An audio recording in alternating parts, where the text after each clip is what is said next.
So guys, Avinash की काम चोरी पर विवियन भी भड़का और हो गई उसके साथ बहस। और आखिर क्यों ईशा और एलिस अविनाश के खिलाफ हो गए हैं, चलिए इस वीडियो के अंदर जानते हैं। सो गाइस, कल बिग बॉस के घर के अंदर किचन ड्यूटीज को लेकर काफी बहस छिड़ गई थी, जहां पर अविनाश, शिल्पा जी, करण तीनों में काफी बहस हुई थी। जिसके बाद फिर विवियन भी कहने लगा कि इसको तो मैं बाद में बताऊंगा। और फिर थोड़ी देर के बाद किचन में विवियन अविनाश को ये कहता है कि सब अपना काम कर रहे हैं तो तू भी कुछ कर ले, तो एक काम कर, तू डाइनिंग टेबल साफ कर ले। जिसके बाद फिर अविनाश कहता है कि सबका पहले खाना तो हो जाने दो, फिर मैं अपना काम करूंगा। और क्या सबको बराबर काम मिल चुका है? जिसके बाद फिर विवियन भी चिढ़ जाता है और कहता है कि देख, तू यहाँ पर सुपीरियर मत बन, तुझे जितना काम दिया जाता है तू उतना कर बस। तो अविनाश कहता है कि ठीक है, खाना तो 2 टाइम खाते हैं हम, तो पहले सबका खाना हो जाने दो, फिर मैं काम करूंगा। बात तो विवियन अविनाश को एक बहुत भारी पंच मारकर ये कहता है कि ठीक है, तो पहले सब लोग खाना खाएंगे और जब सबका पेट भर जाएगा तब अविनाश खाना खाएगा और फिर सारा काम करेगा।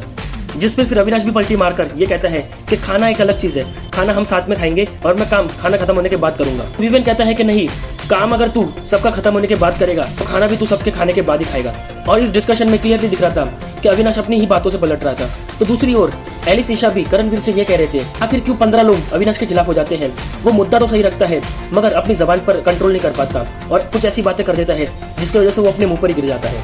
और कहीं ना कहीं अब ईशा और एलिस अविनाश की वजह से काफी एम्बैरेस फील करते हैं। तो गाइस, अविनाश की इस काम चोरी के ऊपर आपको क्या कहना है, हमें कमेंट करके जरूर बताइए।